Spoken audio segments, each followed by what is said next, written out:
They thought I'd never find out. They thought I was just a cog, a brilliant but ultimately disposable programmer who'd build their empire and then quietly disappear with a pat on the head and a severance check that was an insult gift-wrapped in legal jargon. They thought they could steal my life's work, the culmination of years of sleepless nights and relentless innovation, and present it to the world as their own. My name is Maya Lynn. I'm an AI architect, and for 18 grueling months, I poured my soul into creating Sentinel Shield, a cybersecurity system so advanced it could not only predict and neutralize threats, but learn and adapt in real time. It was revolutionary, a game changer potentially worth billions. I'd already secured 3 provisional patents under my own name before bringing the core concept to Titan Tech, a fact I thought would protect me. What I didn't know, or rather what I chose to ignore in the early, heady days of development, was that the biggest threat wasn't some shadowy hacker collective in a distant land. It was lurking in the corner office wearing a bespoke suit and a predatory smile. But what they didn't know was that while I was building their shield, I was also forging my own sword. The truth I discovered about their impending betrayal didn't break me. It armed me. If you've ever poured your heart and soul into something only to have someone try to rip it away from you, then you need to hear this. Subscribe, share this, because this isn't just my story. It's for every innovator, every creator, every diligent worker who's ever been undervalued or exploited. Trust me, if you're out there fighting your own battles in the corporate arena, this story will show you how foresight, a deep understanding of your own creation, and a little bit of perfectly placed code can change absolutely everything. The satisfaction, it was sweeter than any success bonus they could have ever conceived. My journey into the world of artificial intelligence wasn't a casual stroll. It was a fervent pursuit, born from a fascination with complex systems and a deep-seated belief in technology's potential to solve humanity's most pressing problems. Cybersecurity became my arena, a digital battleground where I felt I could make a tangible difference.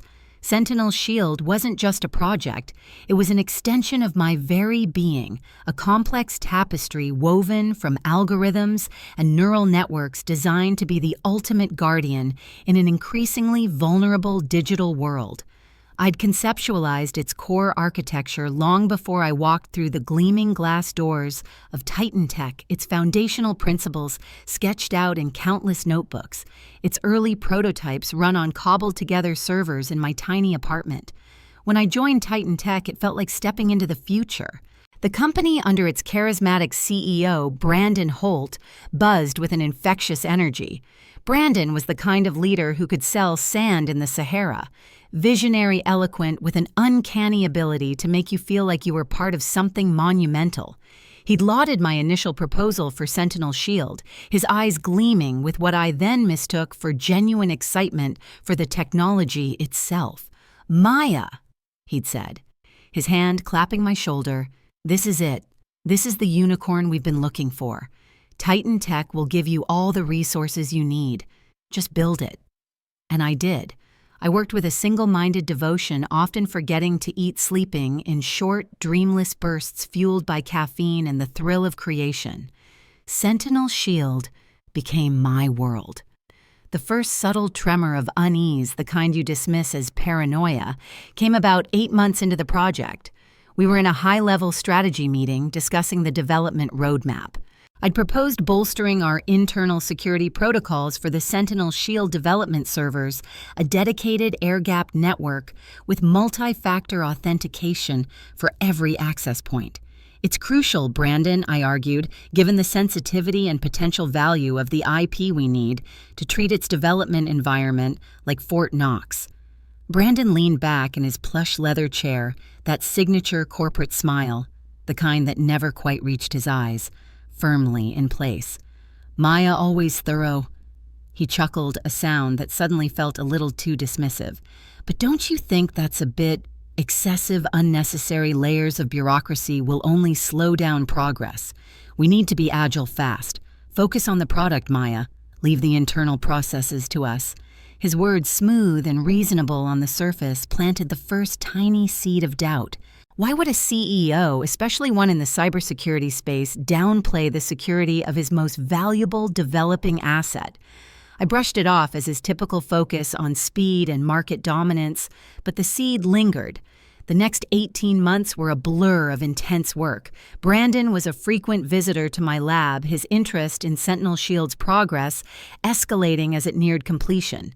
He'd peer over my shoulder, asking pointed questions, his praise becoming more effusive, his smile wider, yet somehow colder.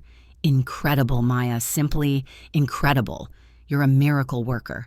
I'd nod, forcing a polite smile, while a small, persistent alarm bell began to ring in the back of my mind.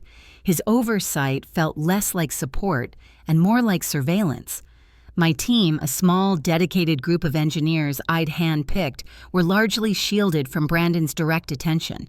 They saw him as the inspirational leader, the one who secured the funding and set the grand vision. I was the one in the trenches with them, troubleshooting bugs at 3 a.m., celebrating small breakthroughs with lukewarm pizza, and sharing the sheer intellectual joy of building something truly new. I was proud of what we were creating, but a growing insidious fear began to coil in my stomach. I started documenting everything, every line of code, every design decision, every interaction with Brandon regarding the project, saving copies to encrypted drives stored off-site. It was a habit born of caution, a quiet rebellion against that nagging unease. The psychological impact was subtle at first, a heightened sense of vigilance, a reluctance to share every single detail of my progress, too soon a carefully constructed professional mask I wore in Brandon's presence. I told myself I was just being prudent, protecting my work, but deep down I knew it was more than that. I was building a defense not just for Sentinel Shield, but for myself. The system was designed to predict external threats, but I started wondering if it could be adapted to monitor for internal ones too. It was a fleeting thought, then a whisper of an idea I hadn't yet dared to fully explore. The grand investor presentation was looming, the culmination of everything. Brandon was practically vibrating with anticipation, talking about valuations, market disruption, and the Titan tech revolution. My revolution, I thought, but I kept that part silent. The final straw, the one that would shatter my carefully constructed calm, was still to come, but the stage was being meticulously set for a betrayal of epic proportions. The email landed in my inbox with an innocuous subject line, "Urgent Meeting, Sentinel Shield Project Update." It was from Brandon's executive assistant, scheduled for 4:10 p.m. that same day, just 1 week before the global investor presentation I'd been working towards for a year and a half. A knot of dread tightened in my stomach. This felt off. I walked into Brandon's expansive corner office, the late afternoon sun glinting off the polished mahogany of his ridiculously large desk. He wasn't alone. Andrea Fields, Titan Tech's head of legal, sat beside him, a thin, severe-looking woman with eyes like chips of ice. Her presence was an immediate red flag, a blaring siren in my mind. Brandon gestured for me to sit, his usual charismatic smile replaced by a cool, almost detached expression. "Maya, thank you for coming. As you know, Sentinel Shield is complete. It's a triumph, truly. And Titan Tech is immensely grateful for your contribution." Contribution. The word hung in the air, cold and dismissive. "Therefore," he continued, steepling his fingers, "Titan Tech will be formally claiming full and exclusive ownership of Sentinel Shield, its underlying technology, and all associated intellectual property, effective immediately." The air left my lungs.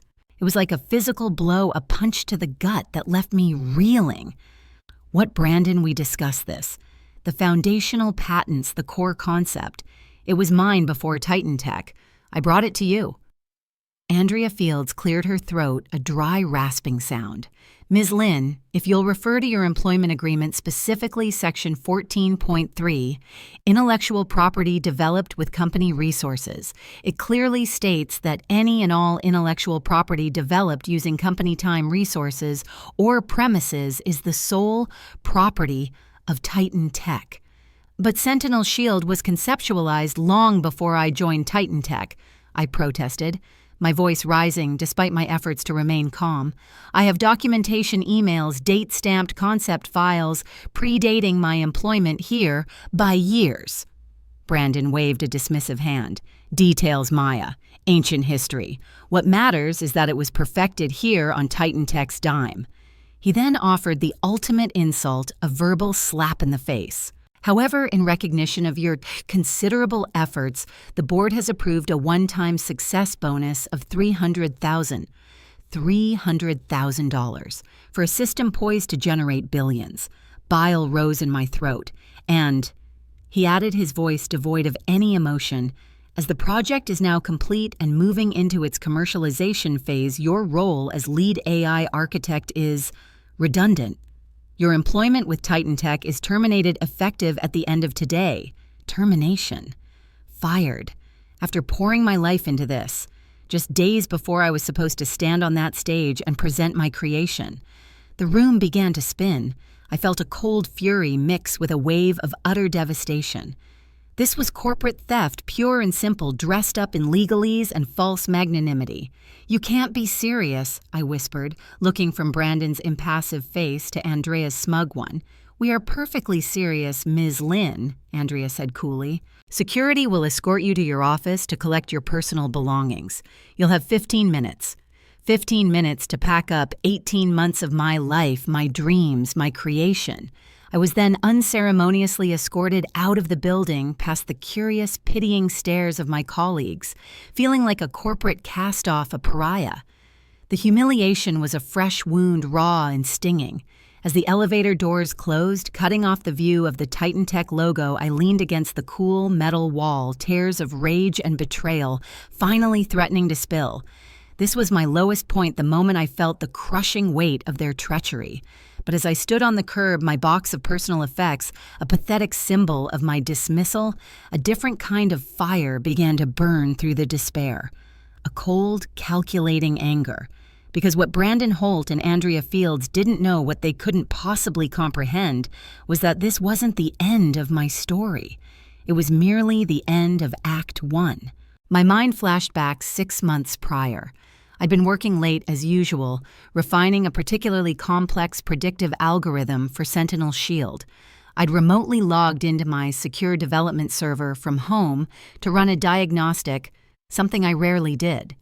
And that's when I saw it, an active admin level session, originating from an internal IP address I recognized, Brandon Holt's office terminal. It was 11:30 p.m. on a Tuesday. There was no legitimate reason for him to be accessing my raw development environment, especially not with admin privileges he shouldn't have had. A chill had snaked down my spine then. It wasn't just curiosity, it felt violating, predatory. I'd immediately cut his access and fortified the server further, but the damage to my trust was done. That night, sleep was impossible. The realization hit me with sickening clarity. Brandon wasn't just interested.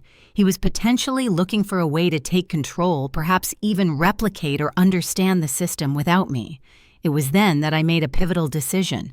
I wouldn't confront him, not yet. Confrontation would put him on guard, make him more careful. Instead, I began to weave a new layer into Sentinel Shield's intricate code.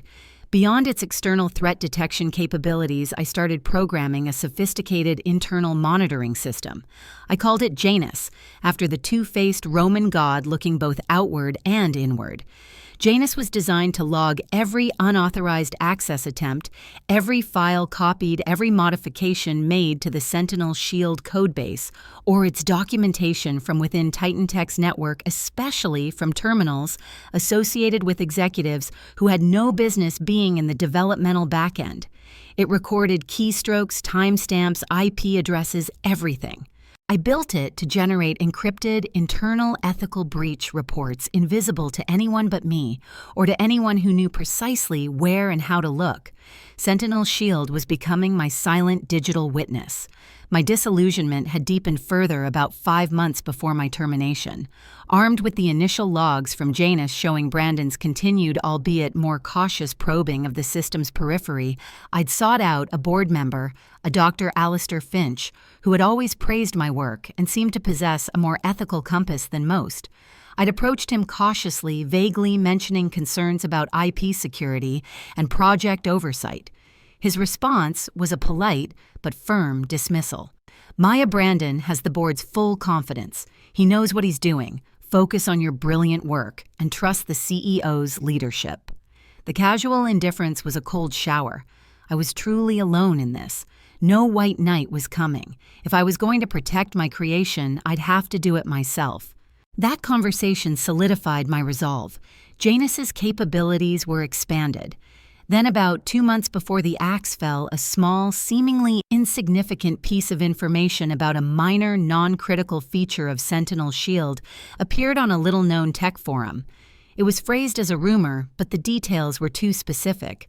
I suspected it was a calculated leak, perhaps a test by Brandon to gauge my reaction to see if I'd panic or to distract me while he made his final moves. I quietly patched the non-existent as it was my own controlled information, vulnerability. It hinted at, reinforced my own digital fortifications around Janus, and pretended not to notice. But I noticed. Every action, every subtle shift in Brandon's demeanor was cataloged, analyzed.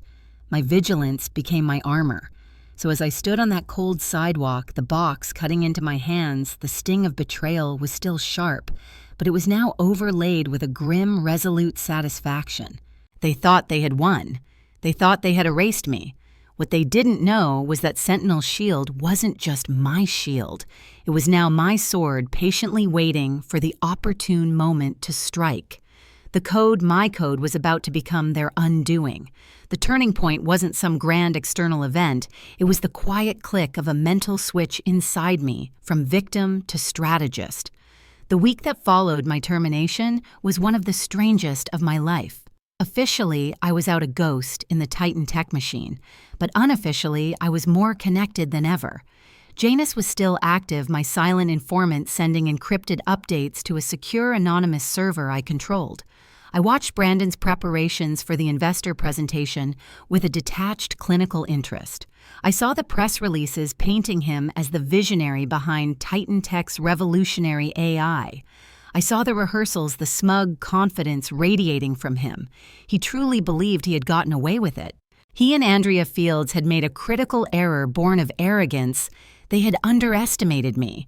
They saw a brilliant but perhaps naive scientist easily cowed by legal threats and corporate power. They didn't see the meticulous planner, the systems architect, who understood that any robust system needs contingencies, especially for internal failures.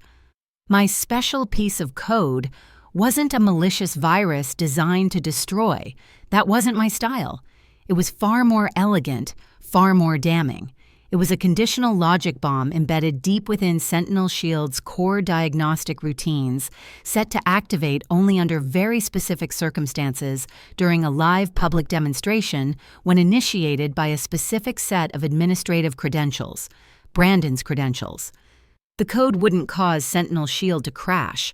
No, it would cause it to perform its primary function with ruthless, unbiased efficiency.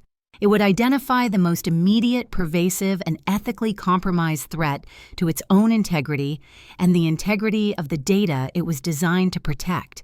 And in this case, that threat was originating from within Titan Tech itself. The days crawled by.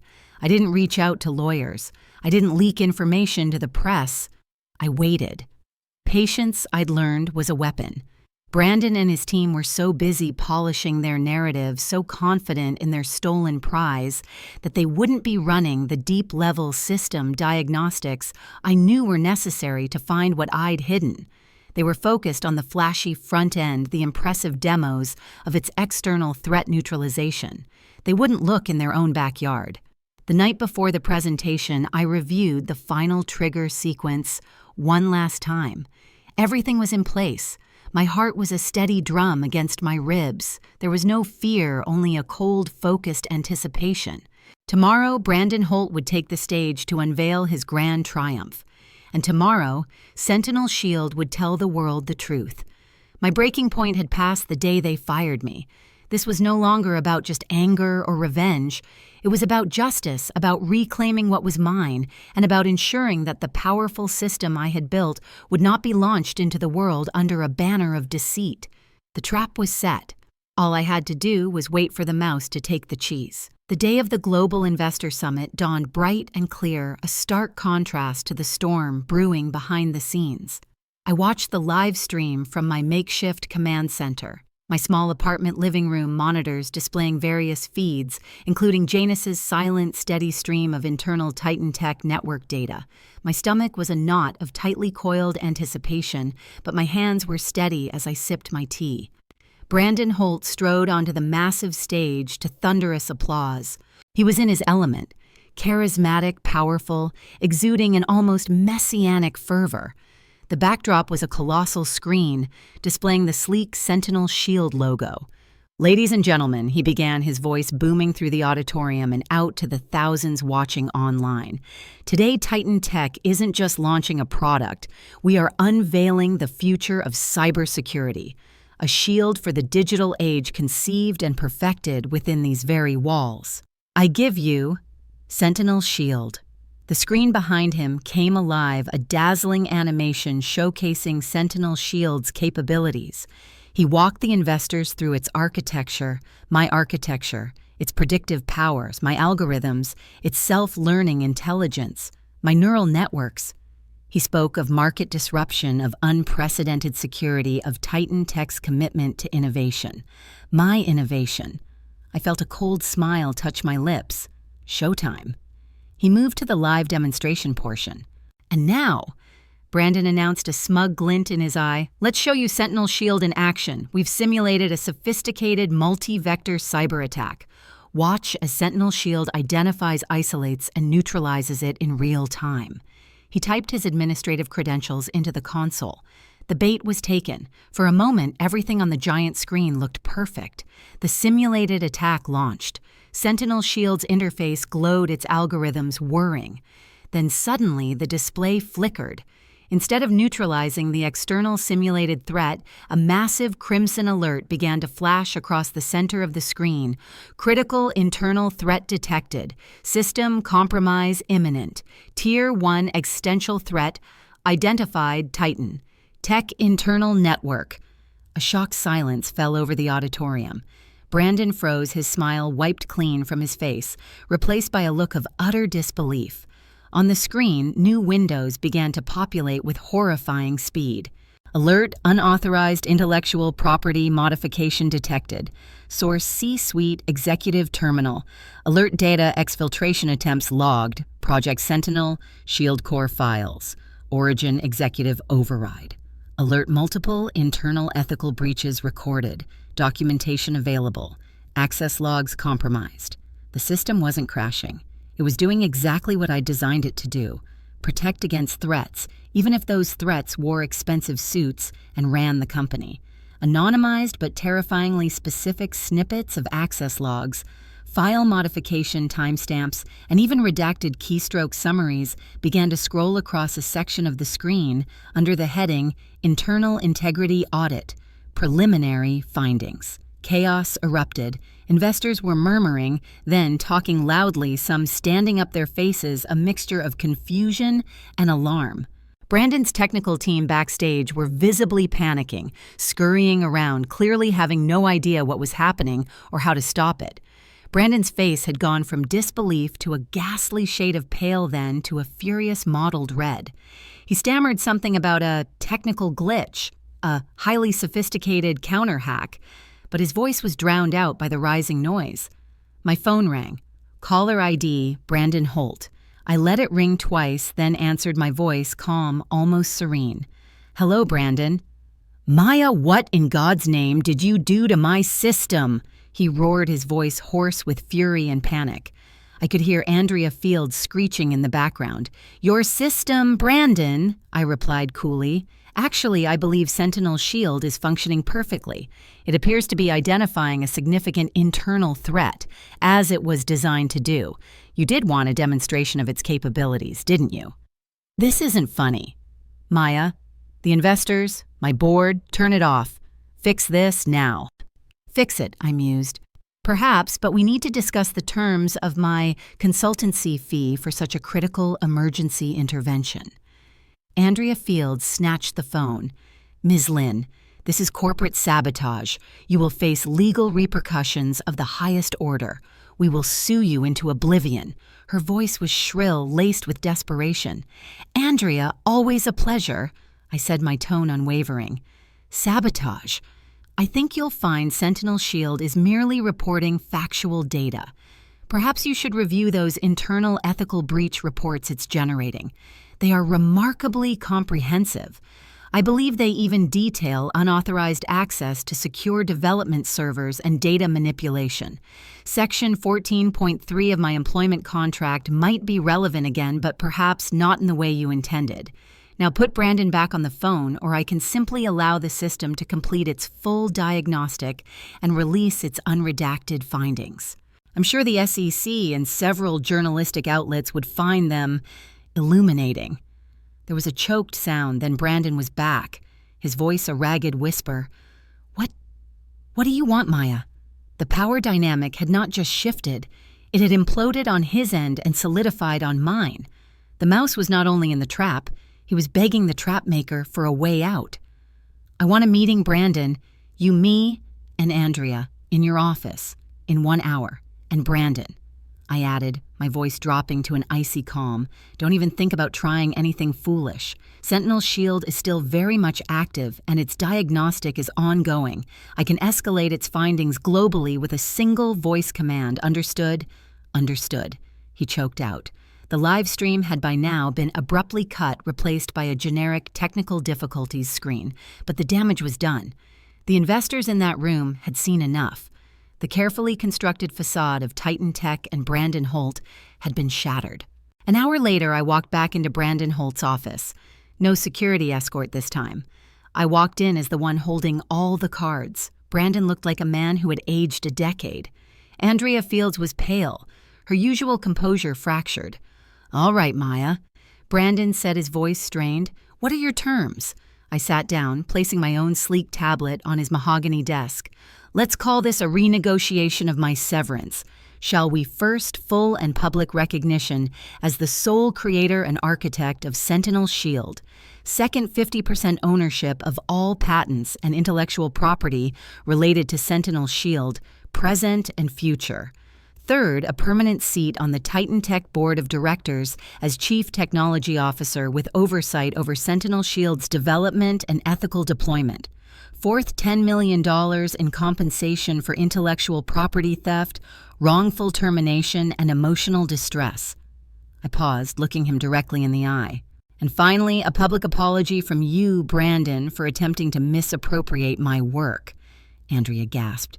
"This is extortion." "No, Andrea," I corrected calmly. "This is negotiation. The alternative is that I walk out of this office, Sentinel Shield completes its diagnostic and its full unredacted report, complete with names, dates, and every illicit keystroke Brandon made, goes public. To the investors who just witnessed that spectacle. To the SEC. To every major news outlet. Think about Titan Tech's stock price then. Think about your careers, your choice."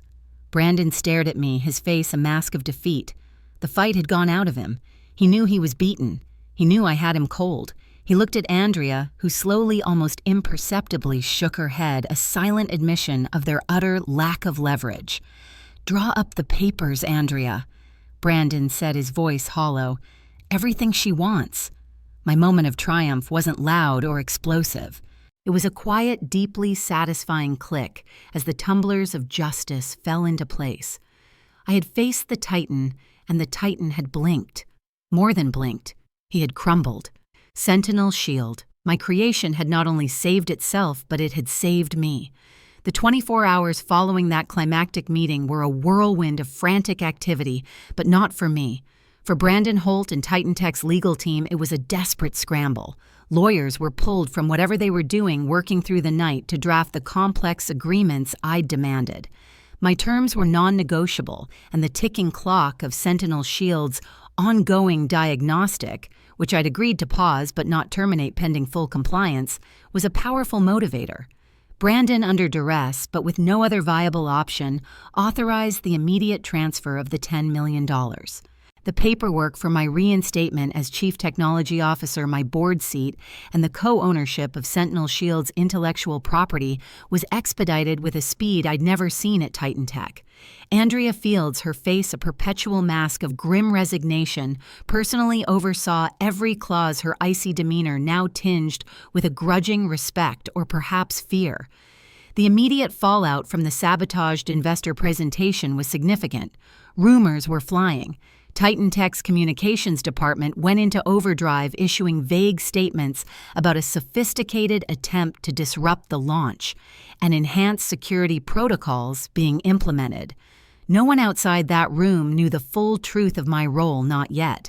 Brandon was desperately trying to control the narrative to salvage what was left of his reputation and the company's standing with the shell-shocked investors. My response to their frantic efforts was one of firm, quiet confidence. I didn't gloat. I didn't need to. When Brandon, looking haggard and defeated, called to confirm the wire transfer had cleared and the initial contracts were signed, I simply said, "Good. Now about the rescheduled investor presentation, I will be co-presenting, and you will introduce me correctly this time as the creator of Sentinel Shield." There was a pause, then a weary, "Of course, Maya." The new hastily arranged investor demonstration took place 3 days later in a smaller, more controlled setting, primarily for the key investors who had witnessed the initial debacle. The atmosphere was thick with tension. Brandon Holt, visibly humbled, took the stage first. His usual bombast was gone, replaced by a subdued, almost contrite tone. "Ladies and gentlemen," he began, his voice strained, "we experienced an unexpected event at our previous demonstration. An event that, while alarming, ultimately underscored the very power of the system we are here to discuss. It also brought to light the extraordinary individual who is the true architect, the mastermind behind Sentinel Shield. It is my distinct honor and a matter of considerable personal and professional rectification to introduce you to Maya Lynn, our new Chief Technology Officer and the creator of Sentinel Shield." I walked onto the stage to a curious, then appreciative round of applause. I presented Sentinel Shield, my Sentinel Shield, with clarity and passion. It performed flawlessly, its capabilities undeniable. This time, there were no internal threat alerts, only a demonstration of its formidable power against external attacks. The investors were visibly impressed, not just by the technology, but by the quiet authority I exuded. The sanitized version of the misunderstanding that Brandon spun during the Q&A was paper-thin, but my presence beside him, clearly in a position of power, spoke volumes. Later that week, as stipulated in our agreement, came Event 5, the difficult reconciliation meeting with a select group of Titan Tech's most influential investors. Brandon had to explain the sudden drastic shift in my role and the ownership structure of their flagship product. He was visibly uncomfortable, stumbling over words like internal restructuring and recognizing key talent. I sat beside him, silent for the most part, my gaze steady and unflinching. One particularly sharp investor, a woman named Eleanor Vance, who controlled a significant block of shares, turned directly to Brandon. "Mr. Holt," she said, her voice cutting through his platitudes, "Ms. Lynn is clearly a prodigious talent. Why was such a critical asset the very brain behind this multi-billion-dollar technology so nearly overlooked? It raises questions about judgment at the highest levels of this company." Brandon squirmed, muttering about a regrettable misunderstanding that has now been fully and amicably resolved. My silence was more powerful than any words I could have spoken. Eleanor Vance looked at me, a flicker of understanding in her eyes, and nodded slowly. My position and Brandon's diminished authority had been cemented not by my words, but by the undeniable reality of the situation. Internal changes at Titan Tech were swift and palpable. My new office was larger with a view. I was given carte blanche to build out my CTO office and the Sentinel Shield division as I saw fit. The atmosphere within the company was a strange mix of shock, awe, and for some who had been loyal to Brandon's old guard, resentment. But for many of the engineers, especially the younger ones and those on my former team, there was a sense of vindication, even quiet celebration. They had seen brilliance nearly extinguished by corporate greed, and now they saw it not only survive, but triumph. I immediately began establishing new protocols for Sentinel Shield's development and, crucially, its ethical oversight. A new internal review board was created, reporting not just to the CEO, but to the entire board of directors with a specific mandate to oversee the ethical implications of Sentinel Shield's deployment and future iterations. I made it clear that my creation would be a force for protection, not a tool for unchecked power or surveillance, internal or external. New boundaries were being drawn, and I was holding the pen. Whispers of the dramatic turnaround began to circulate in the wider tech community. While the full sordid details of Brandon's attempted theft remained largely contained, the story of Maya Lynn, the brilliant AI architect who had somehow turned the tables on her powerful CEO and emerged as CTO with significant ownership, became a legend in the making. Brandon's star, once so bright, had definitely dimmed. Mine was just beginning its ascent. The immediate consequences had been dealt with. The system had been shocked, and a new, more equitable order was beginning to take shape. 2 years sped by, transforming the landscape of Titan Tech and my own life in ways I could never have fully anticipated. That fateful day, I was escorted out of the building. Sentinel Shield, under my guidance as CTO and co-owner, became an unparalleled success. It wasn't just a product. It was the gold standard in cybersecurity, adopted by governments, financial institutions, and Fortune 500 companies worldwide. Titan Tech's valuation soared into the tens of billions. My new life was a whirlwind of innovation leadership and advocacy.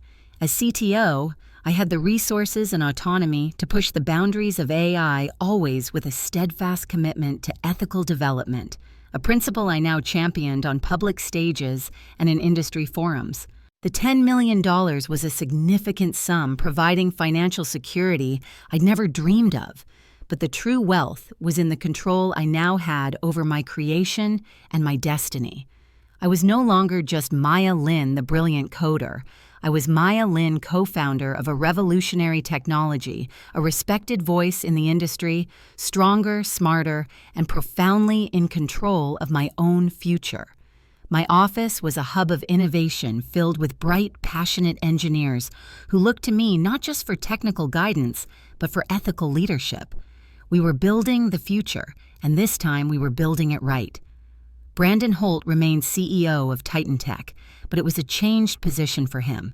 His power was significantly curtailed by my presence on the board and my direct control over the company's crown jewel. He was still the public face, still capable of charming investors, but the swagger was gone, replaced by a carefully maintained professionalism that barely concealed the bitterness of his defeat. He had to share the glory, the profits, and the power with the woman he had tried to betray. We maintained a working equilibrium, professional, often tense, but functional. He knew he needed me and Sentinel Shield for Titan Tech to thrive. Every quarterly report that highlighted Sentinel Shield's stellar performance, every industry award it won, every time he had to publicly acknowledge my CTO and the visionary creator of Sentinel Shield, Maya Lynn, was, I imagined, a fresh twist of the knife. Karma, in his case, wasn't a sudden cataclysm, but a slow, continuous erosion of his absolute authority and a constant public reminder of his failed treachery. He hadn't lost his job, but he'd lost control, and for a man like Brandon, that was a fate perhaps worse than outright dismissal. His reputation within the company and among discerning investors was permanently tarnished. They knew he wasn't the sole genius he'd pretended to be. The dynamics within Titan Tech had shifted profoundly. My insistence on transparency around intellectual property and ethical AI development had led to new company-wide policies. An internal whistleblower program with robust protections was established. Younger engineers and innovators felt more empowered knowing that their contributions would be recognized and protected. The culture, while still competitive, had a new undercurrent of fairness, a direct result of the stand I had taken. Other bright minds within the company began to flourish, no longer fearing their ideas would be co-opted without credit. My personal growth was immense. I had transformed from a somewhat insular, albeit brilliant architect focused solely on code into a formidable strategist and leader. I learned to navigate the treacherous waters of corporate politics, not by playing the same manipulative games as Brandon, but by wielding truth competence and an unwavering belief in my own worth as my weapons. I found my voice not just in technical discussions, but in advocating for what was right. A full-circle moment arrived 18 months after my reinstatement. I was delivering the keynote address at the world's largest AI ethics summit. The auditorium was packed with industry leaders, academics, and policymakers. As I spoke about the responsibility that comes with creating powerful technologies, about building safeguards, not just against external enemies, but against internal corruption and misuse, I saw Brandon Holt in the audience, seated several rows back. He was watching me, his expression unreadable, but there was no mistaking who held the stage, who commanded the respect of the room. Sentinel Shield 2. Zero was in development, promising even greater advancements, and I was leading that charge unequivocally on my own terms. I had learned that true power wasn't about control over others, but control over oneself and one's creations. I had protected my work, and in doing so, I had paved the way for a more ethical and innovative future at Titan Tech, and I hoped set an example for others in the industry. The pain of the betrayal had faded, replaced by the quiet, enduring satisfaction of justice served and a future reclaimed. I was no longer just a survivor. I was a builder, a leader, and the architect of my own very bright destiny. The moral of my story isn't just about revenge, though I admit there was a deep satisfaction in watching justice unfold. It's about foresight, about recognizing your own worth, and about meticulously protecting the creations you pour your heart and soul into. Sometimes the very systems you design to protect others can, if built with wisdom and a touch of self-preservation, become your own most powerful defenders. It showed me that one person armed with truth and their own ingenuity can indeed challenge a titan and rewrite the script. So I ask you, have you ever had that sinking feeling, that premonition that you needed to build your own safety net because the ground was shifting beneath you at work, in a partnership, or in any situation where your contributions were at risk? What steps did you take or wish you had taken? If you believe in standing up for yourself and for what's right, please like this story. Subscribe for more true tales of justice served and resilience rewarded. Share this with anyone you know who might be facing their own corporate giant, anyone who needs a reminder of their own power. And please comment with your own experiences of workplace betrayal or intellectual property struggles. Let's build a community of support and share our wisdom. Tag someone who needs to hear that their brilliance is theirs to own and defend. Your ingenuity, your creations, your hard work, these are invaluable. Protect them fiercely, champion them boldly, and never ever underestimate your own capacity to anticipate, to prepare, and to ensure that your voice is heard and your value is recognized. We're a community of innovators, creators, and survivors. Let's lift each other up and continue to fight for what we deserve. Your story matters.